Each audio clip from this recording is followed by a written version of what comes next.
बेहद की परम शांति। आज 17वें प्रकरण का 10वें श्लोक का अध्ययन कर रहे हैं।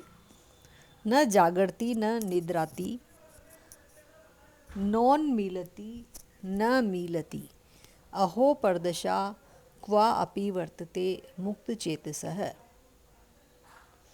हे शिष्य, विद्वान ऐसे दिन विषय जागता नहीं है, क्योंकि जो जागता है वह नेत्र के पलकों को खोले रहता है, अर्थात बाह्य विषयों को देखता है और स्मरण भी करता है। मतलब जो इस संसार को आंखें खोल के देख रहा है और उसको याद भी कर रहा है, तो ऐसा जो है व्यक्ति वो अज्ञानी है। तो विद्वान है जो ऐसा नहीं करता। मतलब इनका कहने का मतलब है, अगर हम आँख खोले रखेंगे तो बाह्य विषयों को, संसार को देखेंगे ही देखेंगे और याद भी करेंगे। तो विद्वान ऐसा नहीं करता। ज्ञानी बाह्य विषयों को नहीं देखता और न स्मरण करता है, इस वास्ते वह जागता नहीं है। और ज्ञानवान सोता भी नहीं है। मतलब अगर वो ज्ञानी है तो वो न तो वो जागेगा, बाह्य विषयों को देखेगा। जागने का मतलब है बाह्य विषयों को देखना और स्मरण करना। तो न तो वो जागता है और न ही वो सोता है, क्योंकि जो सोता है वह नेत्रों के पलकों को बंद कर लेता है और इसी कारण तब वह बाहर के किसी पदार्थ को नहीं देखता। सो विद्वान ऐसा नहीं करता, किंतु बाहर के सभी पदार्थों को बाह्य रूप करके देखता है। मतलब वो देखता तो है, लेकिन उन संसार को जो देखता है उसको संसार समझ के उनके बाहर की चीज ही समझता है, उसको उसका स्मरण नहीं करता। तो प्रश्न है, ऐसे ज्ञानवान की कौन सी दशा होती है? फिर अष्टावक्र जी जवाब देते हैं कि अहो, बड़ा आश्चर्य है कि शांत चित्त वाला कोई ज्ञानी एक अलौकिक उत्कृष्ट तुरीय अवस्था को प्राप्त होता है। उस दशा का वर्णन चर्म मुख से बाहर है। मतलब हम अपने मुख से शब्दों में उसका वर्णन नहीं कर सकते। जो विद्वान शांत चित्त वाला है, ज्ञानी है और तुरीय अवस्था को, एक अलौकिक उत्कृष्ट तुरीय अवस्था को प्राप्त हो चुका है। 11वां श्लोक, सर्वत्र दश्यते स्वस्थ सर्वत्र विमलाशय, समस्त वासना मुक्तो मुक्तः सर्वत्र राजते। जब ज्ञानवान की अलौकिक दशा को दिखाते हैं, मतलब ज्ञानवान की जो अलौकिक दिशा है उसका और वर्णन कर रहे हैं अष्टावक्र जी। हे शिष्य, विद्वान जीवन मुक्त सर्वत्र सुख दुख में स्वस्थ चित्त वाला रहता है। सुख में भी स्वस्थ चित्त और दुख में भी स्वस्थ चित्त। अज्ञानी सुख में हर्ष को और दुख में शोक को प्राप्त होता है, और ज्ञानवान सुख दुख हर्ष शोक को बराबर जानकर अपने परम आनंद में मग्न रहता है। अज्ञानी मित्र को राग और शत्रु से द्वेष करता है। ज्ञानवान शत्रु और मित्र में समदृष्टि वाला रहता है। विद्वान संपूर्ण विषय वासनाओं से रहित होकर जीवन मुक्त होता हुआ संपूर्ण अवस्थाओं में एक रस जो का त्यों प्रकाशमान रहता है। प्रकाशमान रहता है मतलब उसकी आत्मा का जो ओरा है वो वाइट ओरा, तुरीय अवस्था में जब वो पूरे विषय वासनाओं से मुक्त हो जाएगा तो प्रकाशमान हो जाएगा। यानी कि उसके कर्मों की कट उतर जाएगी, क्योंकि सारी आत्माएं स्वयं प्रकाशित हैं।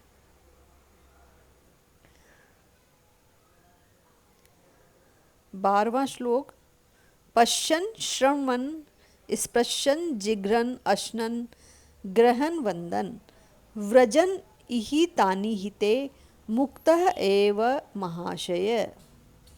सर्वत्र देखता हुआ, सुनता हुआ, स्पर्श करता हुआ, सूंघता हुआ, खाता हुआ, ग्रहण करता हुआ, बोलता हुआ, चलता हुआ भी इच्छा द्वेष से रहित ही होता है, क्योंकि उसका चित्त महान बाह्य विषय स्थित है और इसी से वह जीवन मुक्त है। मतलब बाह्य विषयों में को वो नहीं देखता, उसका चित्त बाह्य विषयों को नहीं देख रहा, वो सारा काम करता हुआ, सर्वत्र देखता हुआ, सुनता हुआ, स्पर्श करता हुआ, सूंघता हुआ, खाता हुआ, ग्रहण करता हुआ, बोलता हुआ, चलता हुआ, इच्छा द्वेष से रहित है, वही जीवन मुक्त है। 13वां श्लोक। न निंदति न च स्तोति न हृष्यति न कुप्यति न ददाति न गृहान्ति मुक्तः सर्वत्र नीरसः। अब जीवन मुक्त के लक्षण को दिखाते हैं। जीवन मुक्त के क्या लक्षण हैं? जो जीवन मुक्त है वह किसी न किसी की, जो जीवन मुक्त है वह किसी न किसी की ना तो निंदा करता है, न स्तुति करता है, न हर्ष करता है और न कभी कोप को यानी कि गुस्से को प्राप्त होता है। यानी जो संसारी पुरुष जीवन मुक्त को आदर सम्मान करते हैं वह उनकी स्तुति नहीं करता। अगर उसको बहुत ज़्यादा सम्मान दिया जा रहा है तो वो उसकी स्तुति भी नहीं करता, और जो उसको निरादर करते हैं वह उसकी निंदा भी नहीं करता। वह अति उत्तम खाद्य पान आदि के प्राप्त होने पर हर्ष को प्राप्त होता है और न वह घृतहीन बासी भोजन मिलने पर शोक को करता है, और न किसी से शरीर के निर्वाह के सिवाय अधिक वस्तु के ग्रहण करने की इच्छा करता है। मतलब ज़रूरत से ज़्यादा वस्तु उसको मिल जाए तो उसकी इच्छा भी नहीं है कि उसको ग्रहण करे, और न किसी से लेकर दूसरे को देता है और न किसी से किसी को कुछ दिलवाता है, किंतु सदा वह अपने आप में मग्न रहता है। तो प्रश्न है, संसार में तो लोग नग्न रहते हैं और इसी को जीवन मुक्त कहते हैं, और कोई भिक्षा मांगकर खाने वाले को जीवन मुक्त कहते हैं, तो यह क्यों? तो इसके उत्तर में संसारी लोग सकामी होते हैं। मतलब सकामी मतलब कोई भी काम करने की फल की इच्छा से काम करते हैं। तो जो सकामी होते हैं उनको नहीं मालूम होता कि कौन ज्ञानी है और कौन अज्ञानी है, और उनको सत्य असत्य का विवेक भी नहीं होता। जो दंभ में फंसते हैं, जो हठ से वस्त्रों को त्याग कर मान के वास्ते नंगे रहते हैं और शिष्यों के कान फूंकते हैं और एक से द्रव्य लेकर दूसरे को देते हैं या नाम के वास्ते मठ आदि को बनाते हैं, जीवन मुक्त कदापि नहीं हो सकते। वे भी चेले की तरह सकामी हैं, मतलब काम फल की इच्छा से काम कर रहे हैं। उनके चेलों में स्त्री पुत्र आदि की कामना भरी है। उनके कल्याण के लिए वे चेले नंगों को गुरु बनाकर उनकी सेवा करते हैं। जिस महात्मा का चित्त विषय भोग में है वह अवश्य ही नरक को प्राप्त होता है, चाहे वह कितना भी नंगा रहे और पाखंड रहे। मतलब नंगे रहने से प्रॉब्लम नहीं है, लेकिन अगर उसका चित्त विषय भोग में है, आन मान शान के लिए मठ आदि बना रहा है, तो फिर वह नंगा भी रहे तब भी जो है जीवन मुक्त नहीं हो सकता। तो इसमें एक दृष्टांत कहा है कि एक महात्मा एक राजा के मंदिर में बहुत काल तक रहे। एक दिन वो महात्मा मर गए, उसी दिन राजा भी मर गया। उस नगर के बाहर जंगल में एक तपस्वी योगी रहते थे। एक आदमी उनके पास बैठा था। तपस्वी कुछ सोच करके हंसने लगे। तब उस आदमी ने पूछा कि महाराज, बिना प्रयोजन आप क्यों हंसते हो? तो उन तपस्वी ने कहा, हम बिना प्रयोजन नहीं हंसते हैं, किंतु राजा के पास जो महात्मा रहते थे वे मर गए और राजा भी मर गया, और राजा स्वर्ग में गया और महात्मा नरक में गए। क्योंकि राजा का मन महात्मा में लगा रहता था, इसी वास्ते वह स्वर्ग में गया और उसको वैराग्य बना रहता था, और महात्मा का मन राजभोगों में रहता था और वैराग्य से शून्य रहता था। इस वास्ते वे नरक को गए। तो दृष्टांत है, चाहे कितना भी नंगा रहे वह कदापि जीवन मुक्त नहीं हो सकता। जो वासना से रहित है वही जीवन मुक्त है। तो 14वां श्लोक है, सानुरागा रागाम स्त्रियम दृष्ट्वा मृत्युम वा समुपस्थितम अविहल अविहलमना स्वस्थो मुक्त एव महाशय। अनुराग अर्थात प्रीति की सहित स्त्री को देख करके जिसका मन कामातुर नहीं होता, और मृत्यु को समीप देखकर जिसका मन भय को प्राप्त नहीं होता, किंतु अपने आत्म आनंद में आनंदित रहता है, वही जीवन मुक्त है। 15वां श्लोक, सुखे दुखे नरे नार्या संपस्सु च विपस्सु च विशेषो नेव धीरस्य सर्वत्र समदर्शिनः। जिसका चित्त सुख दुख में समान रहता है, अर्थात शरीर का अति सुख होने से जो हर्ष को प्राप्त नहीं होता, और जो शरीर को खेद होने से शोक को प्राप्त नहीं होता, और संपदा के प्राप्त होने पर जिसको हर्ष नहीं होता, और विपदा के आने पर जिसको शोक नहीं होता, वही जीवन मुक्त है। तो 16वां श्लोक, न हिंसा नेव करुण्यम नो द्रत्यम न च दीनता नाश्चर्य नेव च शोभम क्षीण संसरणे नरे। जो वासना रहित पुरुषों के साथ न द्रोह करता है, और न दीन के साथ करुणा करता है, और न शारीरिक सुख के लिए किसी के आगे हाथ बढ़ाता है, और न कभी आश्चर्य को प्राप्त होता है, न कभी शोभ को प्राप्त होता है, वही पुरुष जीवन मुक्त है। 17वां श्लोक, न मुक्तो विषय द्वेष्टा न वा विषय लोलुपः असंसक्त मनाः नित्यं प्राप्ता प्राप्त मुपाश्नुते। जो विषयों के साथ द्वेष नहीं करता, और जो विषय लोलुप नहीं है, किंतु संसक्त मन वाला है, अर्थात जिसका मन कहीं भी आसक्त नहीं है, प्रारब्धवश से जो प्राप्त होता है उसी को भोगता है, जो नहीं प्राप्त होता उसकी इच्छा नहीं करता है, वही जीवन मुक्त कहा जाता है। समाधाना समाधान हिता हित विकल्पना शून्य चित्तो न जानाति केवल्यमेव संसितः। जो समाधानता और असमाधानता को, अर्थात हित और अहित की कल्पना को नहीं जानता है, ऐसा शून्य चित्त वाला जो विदेह केवल्य को प्राप्त हुआ है, वही जीवन मुक्त है। निर्ममो निरअहंकारो न किंचितिति निश्चितः अंतर्गलितः सर्वाशय कुर्वन्नि न लिप्यते। अष्टावक्र जी कहते हैं कि हे जनक, जो विद्वान अहम मम अभिमान से शून्य है, अर्थात यह मैं हूँ, यह मेरा है, इस प्रकार के अभिमान से भी जो रहित है, और अधिष्ठान चेतन के अतिरिक्त किंचित भी सत्य नहीं है, ऐसे निश्चय बुद्धि वाला जो पुरुष है, वह सर्व व्यवहारों को करता हुआ भी कुछ नहीं करता, क्योंकि उसको कर्तव्य अभिमान नहीं है।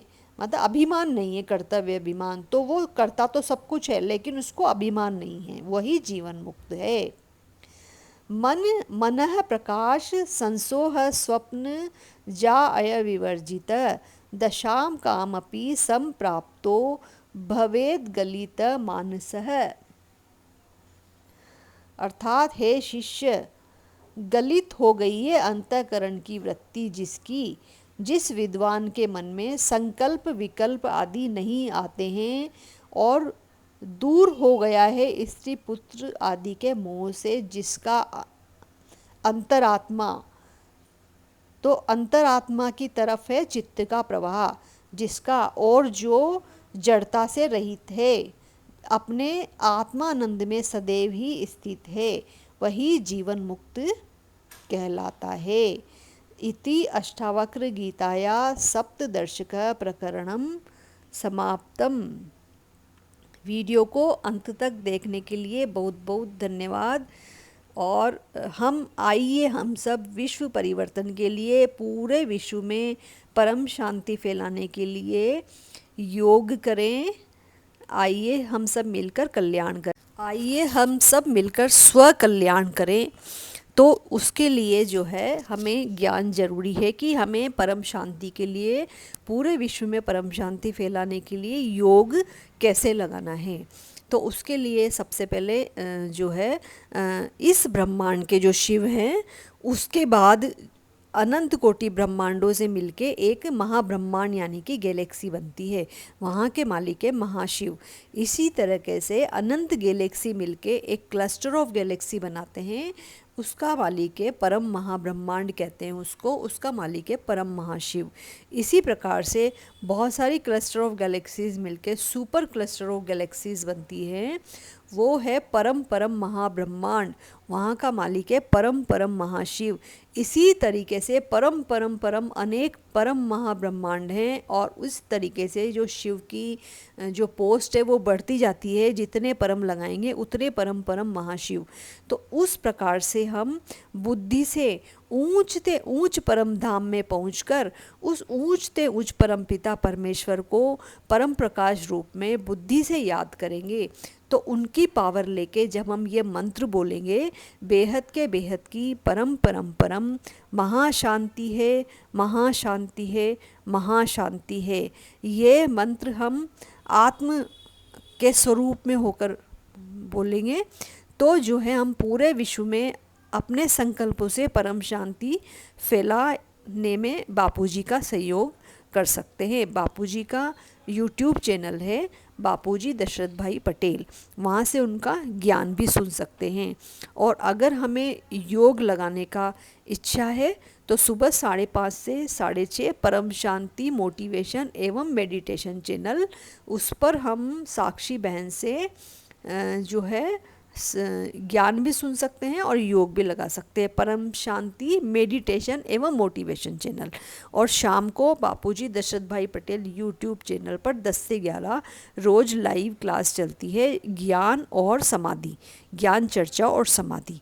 तो अगर हमें इच्छा है तो हम शाम को भी उसमें भाग ले सकते हैं, जब और या फिर जब हमारी सुबह नींद खुले तो सुबह, शाम को नींद खुले तो शाम को। और इसके अलावा जो बेहद की आत्माएं हैं, जो हम सब बापूजी के साथ मिलकर विश्व परिवर्तन के लिए प्रतिबद्ध हैं, हम सबका बेहद की आत्माओं का अगर जो है आप लोग अनुभव सुनना चाहें तो spiritual podcast with Anant channel पर आप इसको सुन सकते हैं। इससे आपको आत्मशक्ति प्राप्त होगी और मोटिवेशन प्राप्त होगा आध्यात्मिक रास्ते पर चलने का। और माँ का दिव्य संदेश चैनल है, माँ का दिव्य संदेश, उस पर माँ का ज्ञान सुन सकते हैं। तो पूरी वीडियो अंत तक देखने के लिए जो है बहुत बहुत धन्यवाद। बेहद की परम शांति।